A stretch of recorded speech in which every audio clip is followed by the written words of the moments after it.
하나님 홀로 영광 받으신 줄 믿습니다. 할렐루야, 할렐루야. 자, 앞뒤 좌우 멀린 사람 보고 인사하겠습니다. 주님 부활하셨습니다. 나도 부활했습니다. 당신도 부활했습니다. 우리 모두 주님과 함께 부활한 자인 줄 믿습니다. 오늘 우리 함께 은혜 받고 된 말씀의 제목이 부활, 새로운 시작, 이런 제목으로 함께 은혜를 나누겠습니다. 반야 나스탄니 베라라는 분이 셈의 새로운 시작이라는 책을 썼는데, 이 책을 소개하는 것으로 말씀을 열겠습니다. 셈이라 이름하는 고슴도치가 있어요. 이 아기 고슴도치가 어머니의 사랑을 듬뿍 받고 자라서 장성했어요. 얼만큼 장성하면 부모로부터 독립하고 싶을까요? 안 하고 싶을까요? 묻는 게 바보지. 독립하고 싶어요. 그래서 이 셈이 부모에게 말하지. 엄마 아빠 이제 나 독립할 나이 됐어요. 나 따로 내 집 마련해서 나갈 거예요. 그래 나가라. 그래서 이 셈이 집을 떠났어요. 떠난 지 얼마 지나지 않아서 멋진 보금자리 하나를 얻게 되고 찾게 돼요. 들어가 보니 햇빛도 잘 뜨고 따뜻하고 넓은 집을 마련했어요. 주위에 밖에 나가 보니 우와, 먹을 것도 얼마나 많은지 풍성한 거예요. 풍성한 거예요. 부족한 게 없는 거예요. 야, 역시 난 독립 잘했어.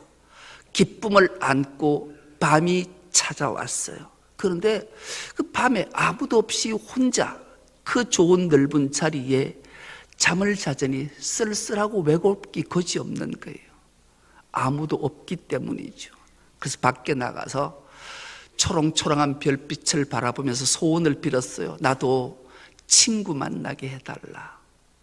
그리고 별에게 소원을 빌고 그 다음날 아침이 되어서 일어나서 이리저리 동분서주하며 친구를 찾아다니는 거예요. 그런데 어디에도 마음 맞는 친구를 찾지 못했어요. 절망하며 돌아와서 곰곰이 생각해보지. 어떻게 하면 친구를 찾을 수 있을까? 방법을 고민하다가 그래, 내 집 앞에다가 표지판을 하나 세워야 되겠다. 친구 찾습니다. 적어놓고 이제 길 가는 사람들이 보고 나에게 반드시 문을 두드려 줄 것이라는 상상을 했는데 웬걸 그 밤에 폭풍우가 몰아쳤어요. 그리고 그 구인 강구조차 흔적 없이 사라지고 말았지요. 여러분, 이 장성한 셈이라 이름하는 고슴도치가 친구를 찾았을까요? 못 찾았을까요? 주님이 이렇게 말씀하십니다. 구하라, 그리하면 얻을 것이요. 두드리라, 그리하면 너희에게 열릴 것이요. 찾으라, 그리하면 너희들에게 찾아질 것이다. 그렇게 말씀하셨어요. 여러분, 부활한 주님 찾고 만나고 영접하셨습니까? 주님 만나신 체험이 있으십니까? 만약 부활의 주님을 만나지 못했다면, 영접하지 못했다면, 부활하신 주님이 지금 내가 문 밖에 서서 두드리노니 누구든지 내 음성을 듣고 문을 열면 내가 그에게로 들어가 그와 더불어 먹고 그는 나와 더불어 먹으리라 말씀하십니다. 혹여나 부활의 주님을 영접하지 못하고 만나지 못하고 함께하지 못한다면 지금 내 마음의 문을 두드리고 있는 주님의 음성이 들려지는 은혜가 있길 축복합니다. 오늘 본문이 이렇게 시작하고 있습니다. 그러나 이제 그리스도께서 죽은 자 가운데서 다시 살아나사 잠자는 자들의 첫 열매가 되셨도다 말씀합니다.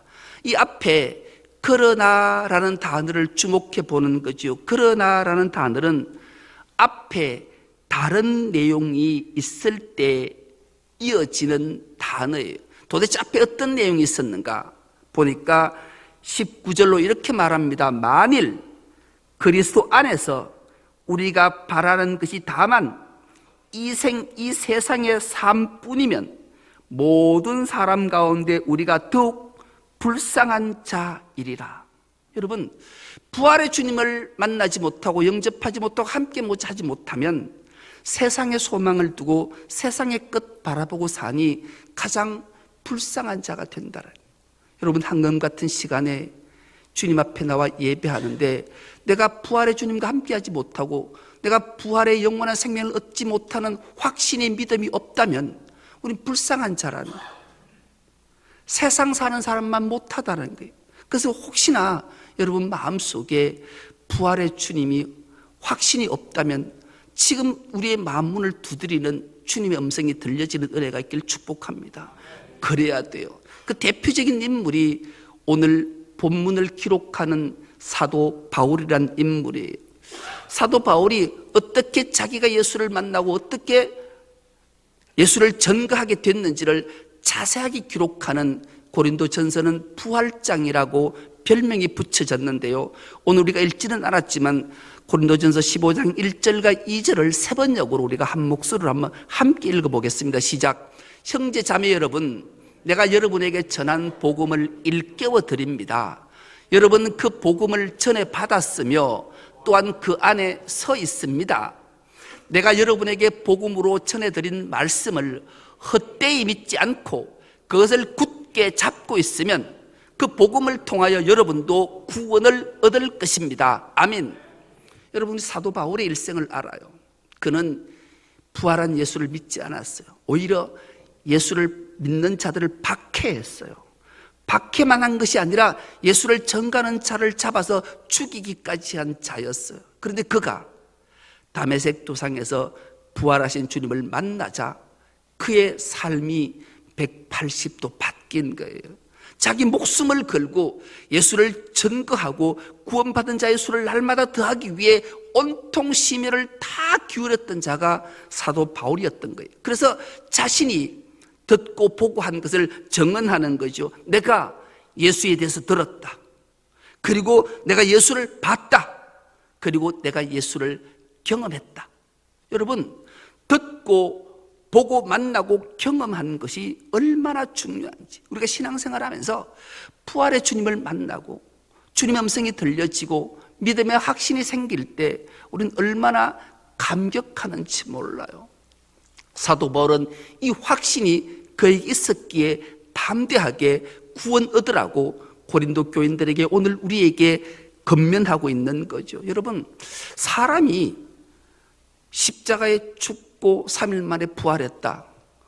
이건 우리가 그냥 일반 사람도 누군가가 죽었어요. 그리고 무덤에 묻었어요. 그리고 3일 만에 살아났다. 여러분 믿어지십니까? 믿어지는 사람은 아주 정말 대단한 사람이 아니에요.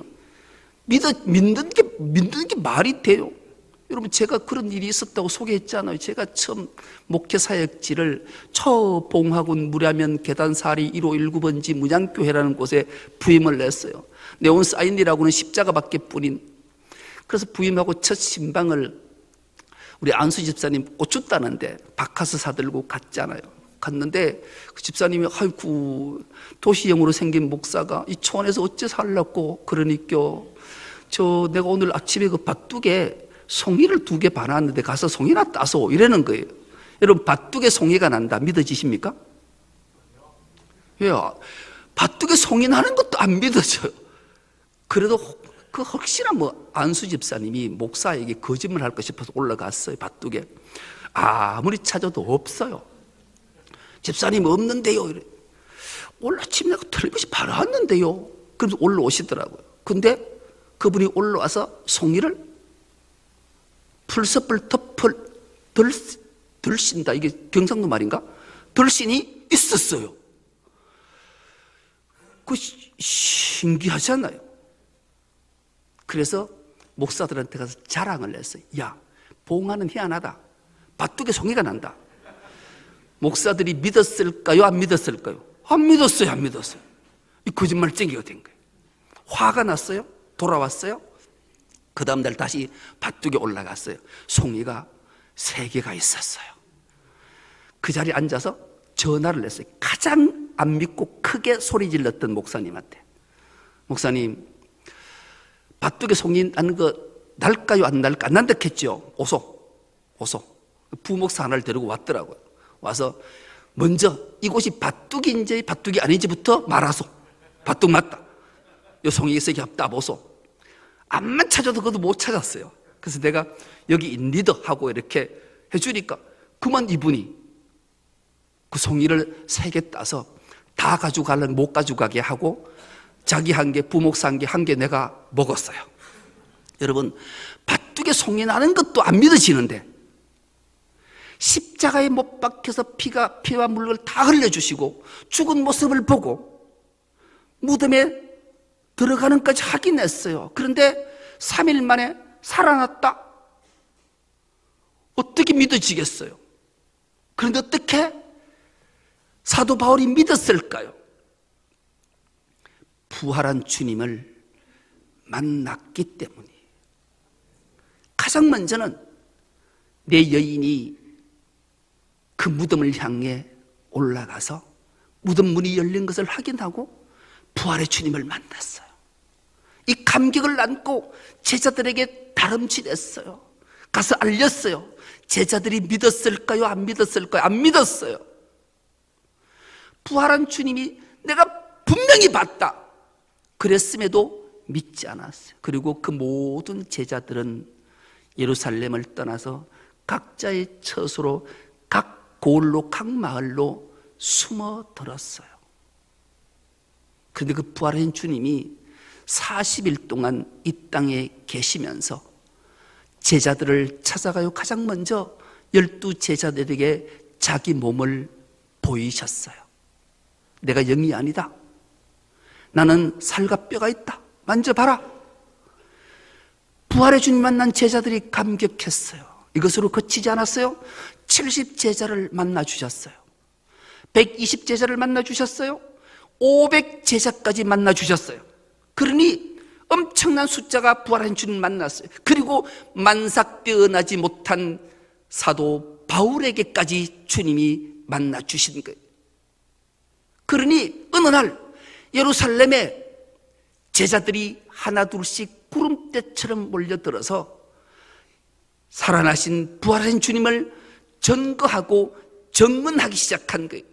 더 나아가 순교의 자리까지 그침없이 가서 모두가 순교당하는 일을 주저하지 않았어요. 왜요? 부활하신 주님을 만났기 때문에 그래요.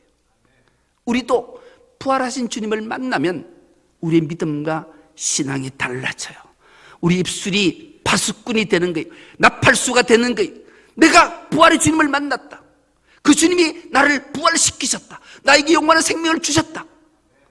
어찌 이 감격을 안고 전하지 않고 살아가겠냐고요.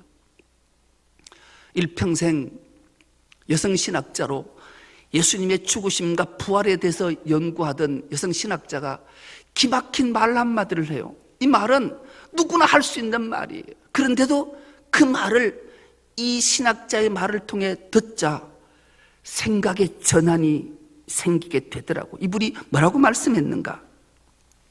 예수 그리스도가 죽은 자 가운데서 부활하지 살아나지 않았다면 오늘 우리에게 전해지지 않았을 것이다.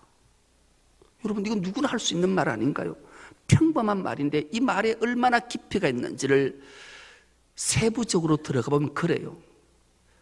예수는 나사렛 땅에서 자란 자예요. 이 나사렛은 저 팔레스틴 땅에서 그 이스라엘 나라에서도 가장 변방, 나사렛은 무슨 선한 것이 날 수 있겠냐고 비아냥거렸던 촌의 목수의 아들이 그냥 십자가에 죽었다면 그 아들의 소식이 오늘 우리에게 들려졌을까요? 들려지지 않았을까요? 그 변방에 저 먼 곳에 목수의 아들 하나가 십자가에 죽었는데 그가 살아나지 않았다면 어떻게 그 소식이, 나사렛 예수의 소식이 우리에게 전해졌겠냐고요. 그러니 분명히 우리 주 예수 그리스도는, 나사렛 예수는 분명히 진짜로 확실히 살아나신 줄 믿습니다. 이 믿음이 평범한 말 같지만 확신이 심어지는 거예요. 그러니 어찌 이 부활의 주님과 함께 가지 않고 함께 살지 않겠습니까? 제자들은 뿔뿔이 다 흩어졌지만 부활의 주님을 만나자 새로운 심령으로 새로운 출발을 하게 됐고 그 정인의 삶을 살아냈던 거죠. 그래서 십자가는 끝이 아니에요. 십자가는 새로운 시작이 되는 이유가 바로 부활이기 때문에 그랬어요. 그래서 우리는 이 부활의 신비한 계시와 비밀을 깨달아 부활의 신앙을 가지고 새로운 출발을 하는 은혜가 있기를 축복합니다. 그리고 주님 우리에게 말씀하지 않았습니까? 나는 길이요 진리요 생명이다. 이렇게 주님이 말씀하셨습니다. 그래서 주님은 생명으로 부활로 우리에게 살아나셔서 우리와 함께하는 줄 믿습니다. 여러분, 감람나무를 아십니까? 이스라엘에 3대 나무가 있습니다. 3대 나무가 포도나무, 감람나무, 그리고 무화과나무. 이 3대 나무인데 가장 오래 사는 나무가 저 감람나무예요. 한번 물어보겠습니다. 답을 알면 상을 줄 거예요. 감람나무가 몇 년쯤 살까요? 아는 사람 하나도 없군. 오늘부터는 알고 평생 기억하셔야 돼요. 몇 년? 주여. 여러분, 감람나무가 보통 1000년을 산대요. 1000년을 사는데 지금 띄워준 저 감람나무는 몇 년을 살았는가 하면 6000년을 살았어요. 세상에서 가장 오래 산 나무예요. 저 나무에 별명이 하나 붙어 있는데 노아 감람나무예요. 노아 감람나무가 저 바레인? 아닌 것 같은데 까먹었습니다. 어쨌든 저 나무가 6000년을 살았어요. 6000년. 근데 보통 감람나무의 수명이 1000년이라고 그래요. 1000년을 살고 나면 나무가 죽어요. 그런데 죽은 고목에서 새로운 싹이 돋아서 또 1000년을 산대요. 그리고 또 고목이 되고 죽으면 또 새싹이 사서 또 1000년을 산대요. 그래서 지금 저 나무가 6000년을 살아낸 거예요. 그래서 감람나무는 예수 그리스도의 부활을 상징하는 나무라는 거예요. 그러니까 얼마나 이게 놀라운 일이겠냐고요. 그래서 우리는 이 노아나무, 감람나무처럼 예수 그리스도를 비유할 정도로 부활은 꺾을 수 없는 진실임을 우리에게 알게 하기 위해 하나님의 놀라운 창조물이라는 거죠. 그래서 우리는 이 부활의 주님, 창조의 신비를 믿음으로 받고 감격할 때 우리는 놀라운 역사를 경험하게 될 줄 믿습니다. 그래서 십자가는 끝이 아니라 부활로 새로운 시작을 만들어내는 거죠. 그래서 십자가는 애도하는 것이 아니에요. 십자가는 고통과 고난의 절정을 경험하게 하지만 십자가는 고통으로 그치는 것이 아니라 우리를 구원하시고 우리의 죄를 사하시고 우리를 사랑하시고 우리에게 영원한 생명을 주시고 부활의 상징이 십자가이기에 십자가를 붙잡고 승리하는 우리가 되기를 주의 이름으로 축복합니다. 예수 믿는 자는 이런 확신을 가지고 부활신앙으로 하루하루를 살아낼 때 하나님의 크신 영광을 드러내고 부활의 소식을 만천하에 전거해서 믿지 않는 자들에게 부활의 새 생명을 전가하는 우리 충성로교회 모든 건속 다 될 수 있기를 간절히 기도합니다. 하나님 아버지, 은혜와 사랑을 감사합니다. 부활의 새로운 시작을 허락하신 부활주의를 허락해 주시고 하나님 앞에 영과 진리로 예배하게 하시니 감사합니다. 부활하신 주님을 만나게 하시고 그 주님을 영접함으로 하나님의 자녀가 되는 근세를 갖고 살아갈 수 있는 우리 모두가 되게 하여 주옵소서. 부활의 절정은 바로 주님의 살과 피를 먹고 주님과 함께 살아나는 것을 기억하며 이 성찬에 우리 모두가 진정한 마음으로 참 마음으로 참석할 수 있는 우리 모두가 되게 하여 주옵소서. 감사드리오며 예수님의 이름으로 기도드리옵나이다. 아멘. 이어서 세례